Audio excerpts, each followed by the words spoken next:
Les amis, on se retrouve en ce dimanche de Pâques. C'est pas une fête secondaire dans l'Église, puisque Pâques, c'est le cœur même de la foi chrétienne, qui est de passer de la mort à la vie. On peut expliquer tous les 7 sacrements à partir de cette réalité-là de passage. D'ailleurs, le mot Pâques veut dire passer, le passage. Alors, on connaît tous les passages qui se sont vécus dans l'Ancien Testament.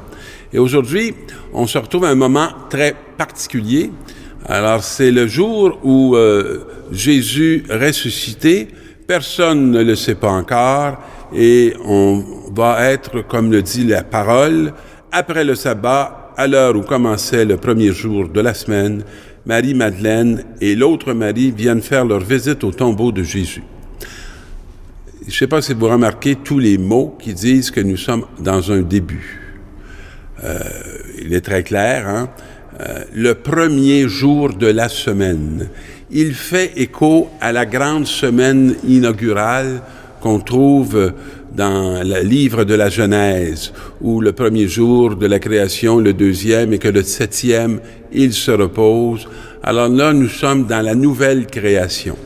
Et cette nouvelle création, c'est l'homme nouveau, hein, qui est très bien rendu par, justement, Jésus, le Fils de Dieu, qui est venu nous montrer dans notre dimension humaine ce à quoi ressemble un Fils de Dieu accompli. Mais les dames qui s'en vont ce matin-là, Marie-Madeleine et l'autre Marie, s'en vont faire une visite au tombeau de Jésus. Ils s'en vont pas vraiment voir Jésus. Ils se rendent dans ce lieu où est sa sépulture. Et on nous dit que voici qu'il y eut un grand tremblement de terre. Pour moi, j'aime bien prendre la dimension, je dirais, symbolique de l'événement, qui est mis dans des mots que je trouve très imagés et très bien imagés. Lorsqu'on s'en va visiter un tombeau et que finalement on va faire une expérience tout à fait inattendue, c'est comme si le sol sur lequel on était habitué de se tenir va être ébranlé. Et je ne sais pas si vous avez des expériences heureuses d'ébranlement dans votre histoire, dans votre vie à vous. Et l'ange du Seigneur descendit du ciel, vint rouler la pierre et s'assit dessus. Ce sont encore des images très fortes. Hein? Il y a une réalité qui vient d'en haut, qui vient du ciel. Le ciel, c'est beaucoup un état. Et j'aime me rappeler mon enfance lorsqu'on me parlait de l'état de grâce. Alors, pour moi, c'est beaucoup ça, l'état du ciel. On est en état de grâce. On est à un tournant. On est à un moment. On est dans une heure où on va vivre une expérience tout à fait nouvelle. Et cet ange qui descend du ciel, c'est lui qui roule la pierre. Puis, vous savez, il y a des pierres qu'on porte vraiment longtemps dans notre vie, dans nos histoires.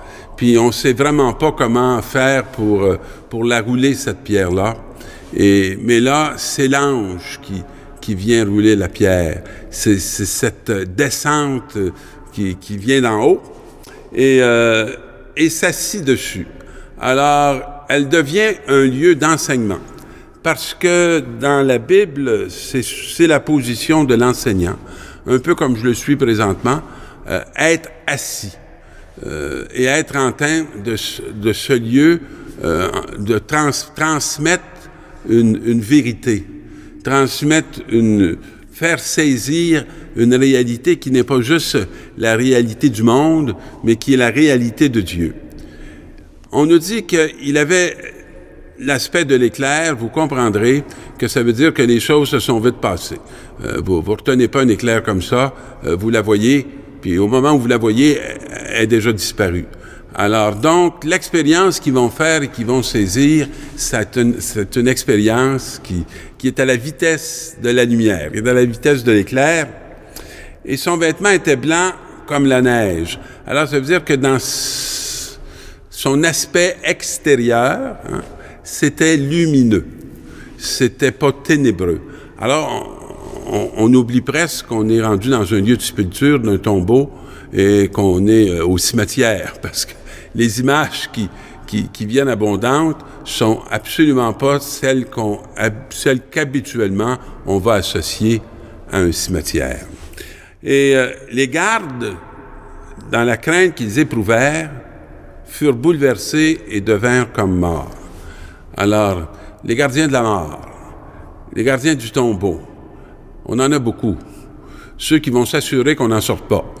Ceux qui vont s'assurer que rien de lumineux vienne chasser les ténèbres dans lesquelles ils peuvent être heureux de nous maintenir, parce que ça les sécurise, que nous soyons vraiment enfermés dans ces ténèbres.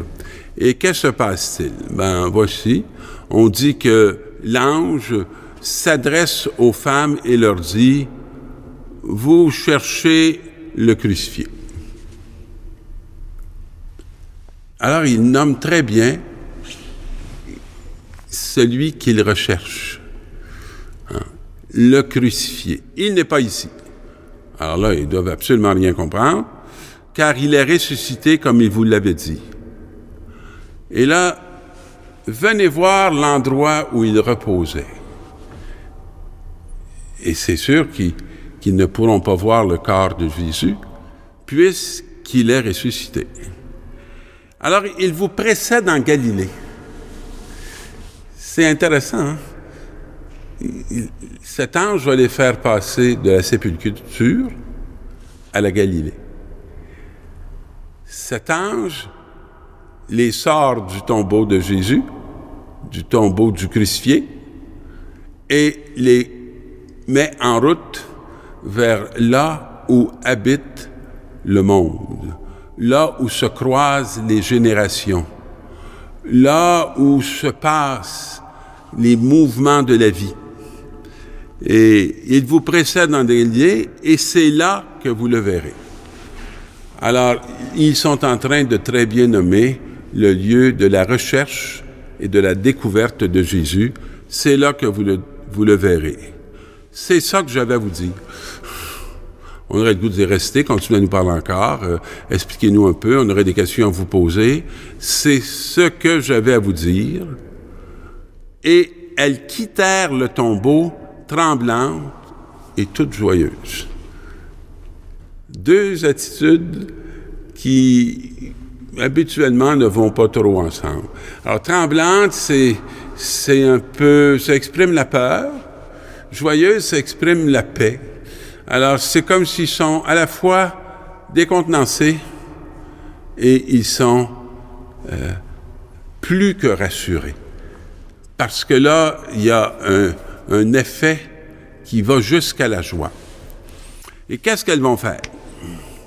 Et elles coururent porter la nouvelle aux disciples. On s'aperçoit qu'elles ne taisent pas, elles ne cachent pas. Elles sont audacieuses parce qu'elles n'ont pas trop peur qu'on rit d'elles ou qu'on ne prenne pas au sérieux ce qu'elles vont venir raconter. Alors, il y a comme ce mouvement intérieur qui les porte à être les premiers témoins de la résurrection. Et on voit que souvent dans les textes que les premiers témoins de la résurrection, c'est pas les apôtres, c'est les femmes. Et c'est intéressant de pouvoir voir que la mission d'annoncer la résurrection, c'est une mission qui concerne toute l'humanité et qui concerne ceux qui en ont fait l'expérience. Et c'est aussi intéressant de constater qu'elles ont été les premières à vouloir se rendre au tombeau. Alors, il y a quelque chose qui nous parle un peu de toute cette vocation de la femme.